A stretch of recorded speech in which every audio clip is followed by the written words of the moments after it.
On June 18, 1812, the United States of America declared war on the most powerful empire on earth, not in self-defense, not because they'd been invaded, but because a group of young, aggressive politicians in Washington had convinced themselves that conquering Canada would be, in the words of Thomas Jefferson, a mere matter of marching.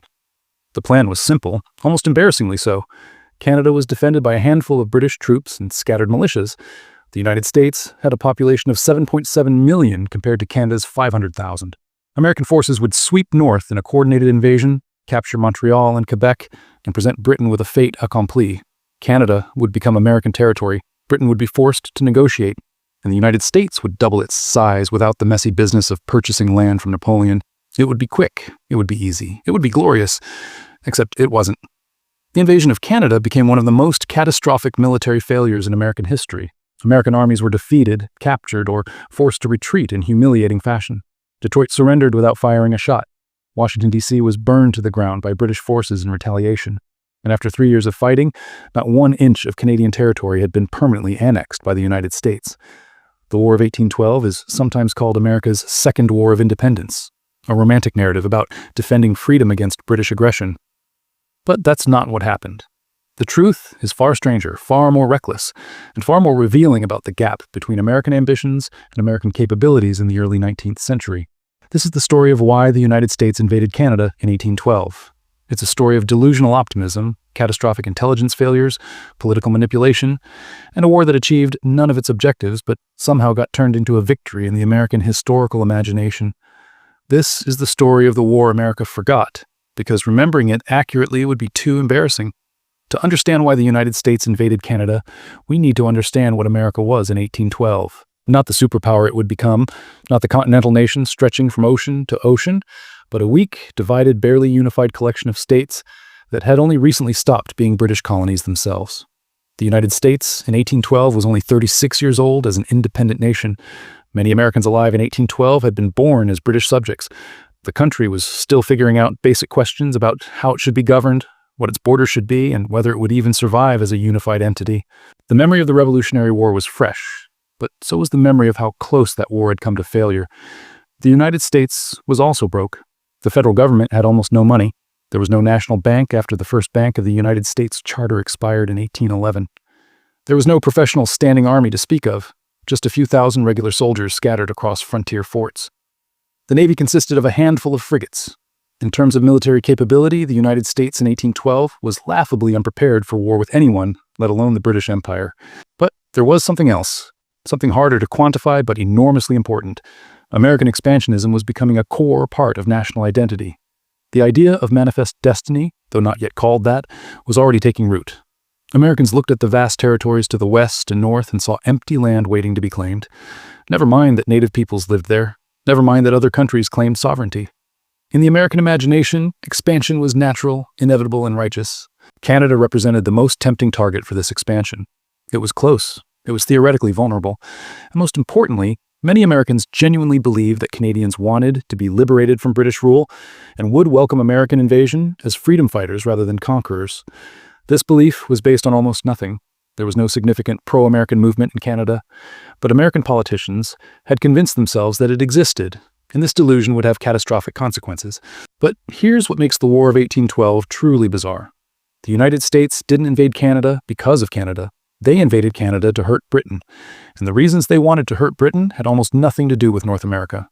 The real context for the War of 1812 was the Napoleonic Wars raging in Europe. Britain and France were locked in a total war for control of Europe, and both were using their naval power to strangle each other's trade. Britain, with the world's most powerful navy, blockaded French ports and stopped neutral ships to prevent them from trading with France. This British blockade created a problem for the United States. American merchants wanted to trade with everyone, Britain, France, whoever would pay. But British warships were stopping American vessels, searching them and seizing cargo they deemed contraband. Even worse, the British were practicing impressment, forcing sailors they claimed were British deserters off American ships and into the Royal Navy. From the American perspective, this was intolerable. British ships were stopping American vessels on the high seas, kidnapping American sailors, and interfering with American trade. It was a violation of American sovereignty and neutral rights. From the British perspective, they were fighting for survival against Napoleon and couldn't allow neutral shipping to undermine their blockade. But here's the thing. Going to war with Britain over these maritime issues made no sense if your strategy was to invade Canada. If the problem was British naval policy, the solution wasn't conquering Canadian territory. The solution was building a navy capable of challenging British naval supremacy or negotiating a diplomatic settlement. The decision to invade Canada was based on a cynical calculation. The United States couldn't directly threaten Britain, which was an island protected by the world's most powerful navy. But Canada was vulnerable. If the United States conquered Canada, Britain would lose its North American colonies and be forced to negotiate on American terms regarding impressment and trade. Canada, in other words, was a hostage. The invasion wasn't about liberating Canadians or expanding American territory, though those were welcome bonuses. It was about creating leverage against Britain by seizing something Britain valued. The push for war came from a group of young, aggressive congressmen called the War Hawks. These were men like Henry Clay of Kentucky and John C. Calhoun of South Carolina in their 30s and early 40s, from western and southern states, representing a new generation that hadn't fought in the Revolution, but had absorbed all its rhetoric about liberty and British tyranny. The War Hawks gave passionate speeches about national honor, about refusing to submit to British insults, about proving that the United States was truly independent. They portrayed opposition to war as cowardice, as un-American, as betraying the legacy of the Revolution. And they promised that conquering Canada would be easy.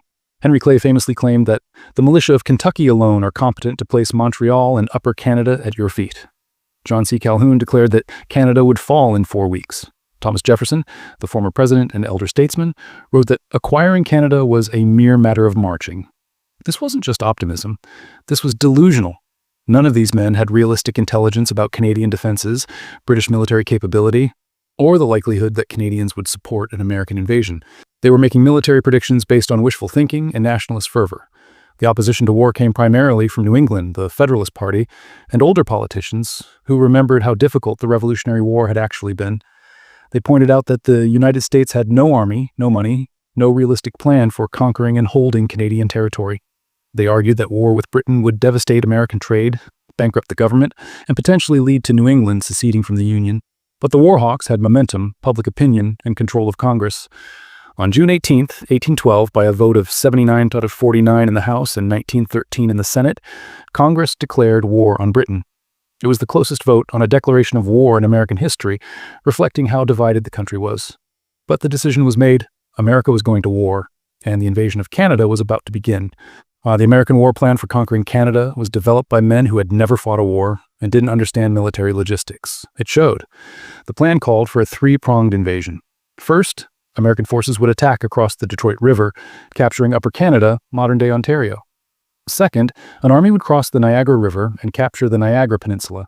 Third, the main American force would march north from New York, capture Montreal, and cut off British supply lines to the rest of Canada. On paper, it looked coordinated and overwhelming. In reality, it was a disaster waiting to happen. The three armies were hundreds of miles apart with no reliable communication between them. The commanders were political appointees with no combat experience. The troops were mostly militia who had signed up for short-term service and could legally refuse to fight outside American territory. Supplies were inadequate. Intelligence was non-existent. And critically, the plan completely underestimated the opposition.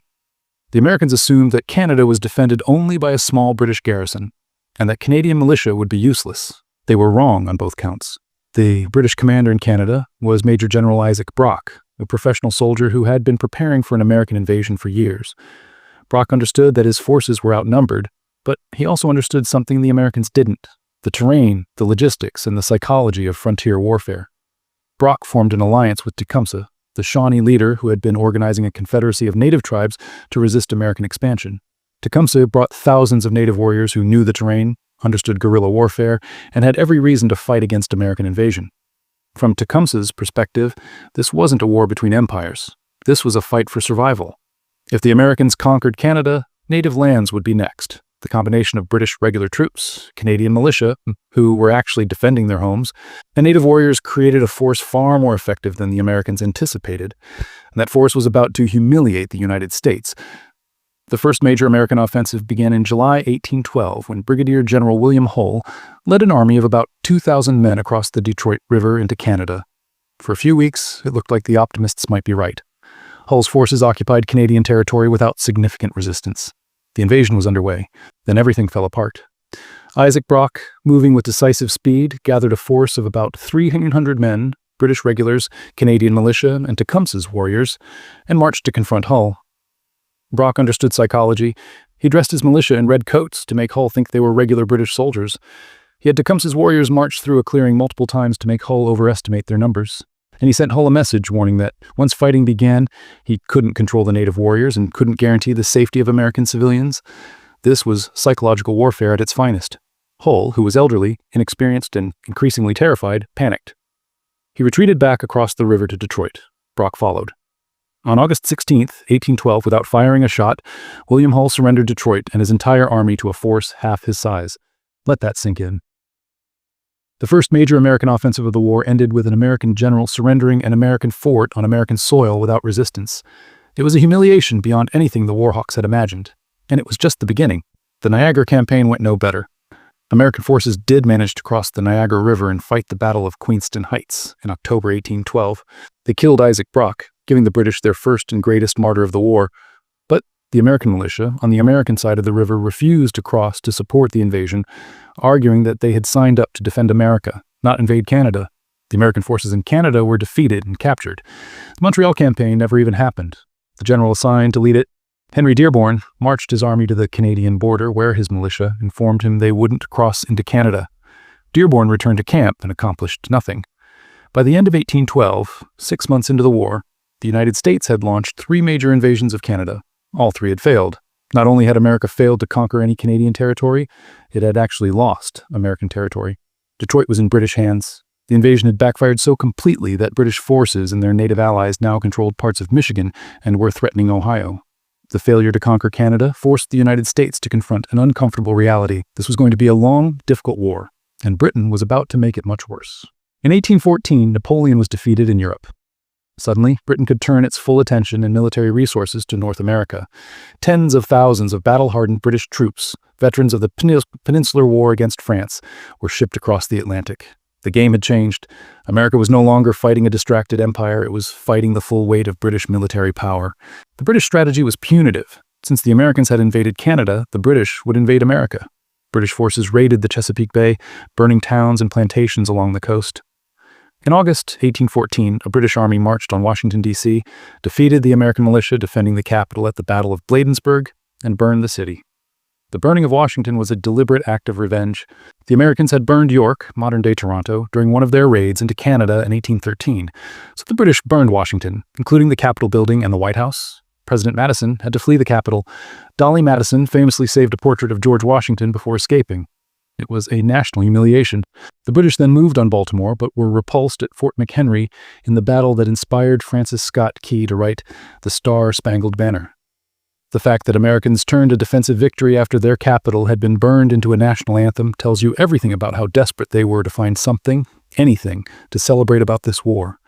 But while the British were burning Washington, something unexpected was happening in upstate New York. American forces won a series of battles on Lake Champlain and Lake Erie that prevented British invasion from Canada.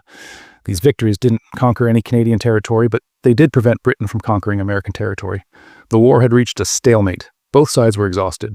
Britain had defeated Napoleon and didn't want to waste resources on an American war that wasn't accomplishing anything. The United States had failed to conquer Canada and was facing economic collapse and potential secession by New England states opposed to the war. It was time to negotiate. On Christmas Eve 1814, American and British diplomats signed the Treaty of Ghent in Belgium, officially ending the War of 1812. The terms were simple: status quo ante bellum. Everything goes back to how it was before the war. All conquered territory returned, all borders restored to their pre-war positions. In other words, after 3 years of fighting, after thousands of deaths, after millions of dollars spent, after the capital burned and armies defeated, nothing changed. Not 1 inch of territory changed hands. Not one policy was altered. The issues that had supposedly caused the war, impressment and trade restrictions, weren't even mentioned in the treaty because they'd become irrelevant when Napoleon was defeated. The War of 1812 accomplished nothing. It was a pointless war fought for unclear reasons that achieved none of its objectives. The United States failed completely to conquer Canada. Britain failed to inflict lasting damage on the United States. The only clear losers were the Native American tribes who had allied with Britain and were abandoned in the peace treaty, left to face American expansion alone. But here's where it gets really interesting. In the United States, the War of 1812 was spun as a victory. How? Because 2 weeks after the Treaty of Ghent was signed, before news of peace reached America, Andrew Jackson won the Battle of New Orleans, a crushing defeat of British forces attempting to capture the city. The Battle of New Orleans had no impact on the war's outcome. The peace treaty was already signed, but it gave Americans something to celebrate, a clear military victory they could point to. And in the decades that followed, American historians and politicians rewrote the War of 1812 as a successful defense of American independence, a second Revolutionary War, where America once again defeated British aggression. The invasion of Canada was quietly forgotten. The burning of Washington was downplayed. The military disasters were omitted from textbooks. What remained was a story about American resilience, about standing up to the British Empire, about Francis Scott Key watching the flag still flying over Fort McHenry. Ask an American about the War of 1812, and you'll get vague references to the Star-Spangled Banner and Andrew Jackson. Ask a Canadian, and you'll hear about how Canada defeated an American invasion, about how British, Canadian, and Native forces worked together to defend their homeland, about heroes like Isaac Brock and Tecumseh. In Canada, the War of 1812 is a founding myth. The moment when Canada proved it was distinct from the United States, that it would remain British, that it could defend itself. The war strengthened Canadian identity precisely because it was an existential threat that was successfully repelled. The irony is that both countries claim the War of 1812 as a victory. Both built national mythologies around it. But only one country actually achieved its war aims. Canada remained British. The United States failed to conquer a single inch of Canadian territory. So why did the United States invade Canada in 1812? The honest answer is a combination of opportunism, delusion, and political manipulation. A group of ambitious politicians convinced themselves in the country that Canada could be easily conquered. They sold the war as a matter of national honor, of defending American rights against British aggression. But the real motivation was expansionism, the belief that American territorial growth was natural and inevitable. The war hawks looked at Canada and saw weakness, empty land, and opportunity. They convinced themselves that Canadians wanted to be Americans. They assumed British forces would be ineffective. They believed their own rhetoric about American military superiority, and they were catastrophically wrong about all of it. The invasion of Canada in 1812 reveals something important about how nations stumble into disastrous wars. It wasn't driven by genuine security threats. The United States wasn't in danger of British invasion. It wasn't driven by rational calculation of costs and benefits. Every realistic analysis showed that conquering Canada was beyond American capability. It was driven by nationalism, by political opportunism, by the gap between American ambitions and American power. Politicians made promises they couldn't keep. Generals planned invasions they couldn't execute. And soldiers died in a war that accomplished nothing except proving that American expansionism had limits. The lesson should have been obvious. Wanting something badly doesn't make it achievable. Believing your own propaganda doesn't make it true. And invading your neighbor because you assume they'll welcome you as liberators rarely works out the way you imagine. But that lesson wasn't learned. The United States would spend the next century expanding across the continent, often using the same rhetoric of manifest destiny, the same assumptions about the weakness of opponents, the same confidence that American expansion was natural and inevitable. Sometimes it worked. Sometimes it didn't. But the pattern established in 1812 of ambitious politicians selling aggressive wars as quick and easy repeated itself again and again.